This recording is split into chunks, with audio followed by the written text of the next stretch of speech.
Okay, so here we're going to be stepping through a couple of the processes to show that the electromagnet circuit works and that we can trigger it from MSP430 GPIO pin. And so the first thing that we notice here is that the MSP430 G2553 20 pin is connected on the breadboard. I've already pre-flashed it using the MSP430 launch pad. So the program is on and ready to go the second we apply power to it. And now where we're getting power from is from a PC power supply that I've repurposed to use for breadboarding, and from inside we're pulling ground, 12 volts and 3.3 volts. Now we're using 3.3 volts to power the MSP430. We're using 12 volts DC to power our relay and to power the electromagnet, because the electromagnet runs on 12 volts. So a little bit about how the circuit works. So we have the MSP430 here. It's attached. You can see a couple bypass capacitors and some pull-up resistors on it. But what's going to happen is in software right now, the MSP430 is set up so that on port 1, pin 0, we have it toggling between high and low. And because we're using a 3.3 volt source, the pin, when it goes high, will also be 3.3 volts. So what we're basically going to be having it do is cycling between 0 and 3.3 volts, 0 and 3.3 volts, and when it goes high, we want the electromagnet, which is up here, we want the electromagnet to engage. We want it to magnetize. And when it goes 0, we obviously want it to demagnetize, or when we ground it. So how the circuit, a little bit of how the circuit works is the MSP430, when the pin goes high, we have it connecting to the base of a Darlington transistor, a BJT. And the reason we use a Darlington instead of a normal BJT is a Darlington is two BJTs connected in cascade, right? One with a low gain, one with a high gain. And the point of using that is that allows us to draw a much smaller current from the base. And since we're drawing a much smaller current from the base, there's less sourcing that our MSP430 has to do with its GPIO pins. And they're only rated to 2 milliamps. So we want to get the base current to be as small as possible. And we get that by using a Darlington BJT. And you can see here we have a base resistor of 800 kiloohms. That also helps limit the base. It's quite high, 800 kiloohms, but we want current in the microamp range. And using this setup, we get about 1.7 microamps. So that's well under the limit of 2 milliamps for the GPIO pin. Okay, so when we send it high, we'll trigger the Darlington, right? So the Darlington will allow current to flow from the collector to the emitter. Now the emitter is ground, and the collector is connected to a relay. Here's the relay here. It's got a big ass capacitor in front of it, but here's the relay. And so we've designed it so that when the BJT has the 3.3 volts applied to its base, the relay triggers. And this particular relay triggers at 16.67 milliamps. And we're connecting it to a 12 volt source, and the coil resistance on the relay is 720 ohms. So from that, we can figure out what current we'll be generating. And it turns out we generate around 25 milliamps. That's over the minimum of 16.67. So the relay triggers when we put the MSP430 pin high. And this capacitor here was actually a lot of trouble to figure out that we needed them. This is a bypass capacitor that will limit the current when the electromagnet is connected, because we had a problem that when you would connect the electromagnet to the circuit, when the relay is switched between ground and 12 volts, when the 12 volts is connected to the electromagnet, there's a spike in current. And this spike causes noise to propagate throughout the entire circuit, because all the other currents that are so small that this giant current surge, this spike, actually would cause MSP430 to reset. And it's not good that every time we trigger the relay, the MS430 to reset. So we end up using a 0.047 microohm capacitor to bypass that. So that's solved. So okay, so what we're going to do to show that it works is up here we have an oscilloscope. Okay, we have an oscilloscope connected, and it may look like one solid line, but it's actually two. We have two scopes on. We have two leads on right now.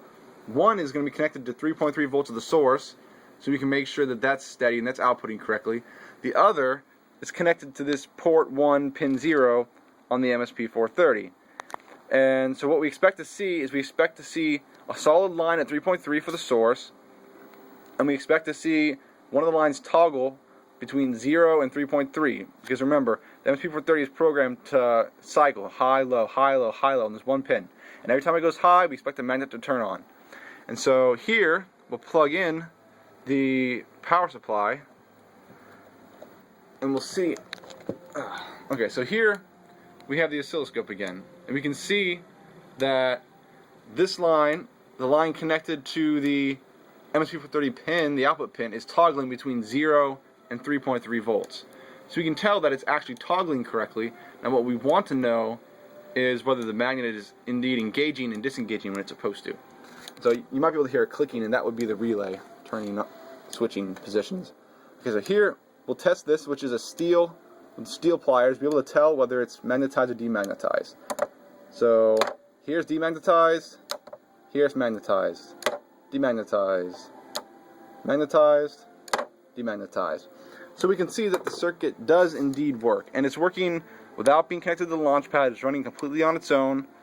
It's running from a separate power supply, which it will be in the final project, and the relay is indeed switching, and we don't have any resetting of the MSP430, so it's all good. Yay. Okay, so now we're looking at the schematic diagram view of the motor / electromagnet microcontroller design in its current state. So here we have an MSP430 G2553 PW28. It's a 28-pin version of the MSP430. And you notice here's our VCC pin and here's our grounding pin. We have a source voltage connected across of 3.3 volts DC, and this voltage comes from our power supply. And you notice here we also have a 0.01 microfarad capacitor acting as a bypass for the MSP430 in case of current spikes. And for the electromagnet design in particular, we're driving the entire circuit off of one pin. It's on port 1, pin 0. And you can see that when we set this pin high, we're driving the base of this Darlington BJT. And so we have a base resistor of 800 kiloohms, which will limit the current to about 1.677 microamps. We have the emitter of the BJT going to ground, and we have the collector that goes to this relay circuit.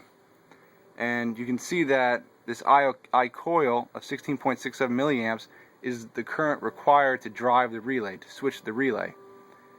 Our coil value here, 720 ohms, is the resistance of the coil inside of the relay. And since we're using a 12-volt source that also comes from the power supply to ground, we know what our current is, and our current that we drive through the relay is approximately 25 milliamps when the MSP430 pin goes high. And so you can see here that we have a diode connected in parallel to the coil, and this prevents back current because when the relay switches, it releases a large back current, and this diode is reverse bias, which prevents the current from leaking back and destroying the relay. So you can see here the switching circuit of the relay. We have a common port, we have a normally open and a normally closed. And now the relay that we're using is a single pole double throw, and when it's not connected, when the relay is not switched, common is connected to the normally closed, and this normally closed is an open circuit. So you can see that the electromagnet up here, which is modeled by REM, when the relay is not switched, is connected simply to ground, DVSS. Now, when we apply the 3.3 volts on the MSP430 pin, and the relay gets the required amount of current, this switch will switch from the COM connected to the normally closed to the normally open. And this completes the circuit, which will allow the 12 volts here on VS2 to cross the electromagnet, which will generate a current of 0.08 amps, and will engage the electromagnet. And so you can see how we switch the electromagnet on and off by using just one pin on the MSP430. And this particular capacitor here of 0.047 microfarads is connected across the common and the normally open, and this is required because when the electromagnet is connected to the circuit and the relay is switched, you have a large current spike that the electromagnet outputs, and if we don't have a bypass capacitor there to take care of that, it will propagate back to this pin on the MSP430 and it'll cause the reset pin to go low and reset the MSP430. So we'll be in a constant cycle of resetting and resetting and resetting, and nothing will ever get done. So it really requires a capacitor here. And so that's the design as we have it right now for the MSP430 to drive the electromagnet circuit.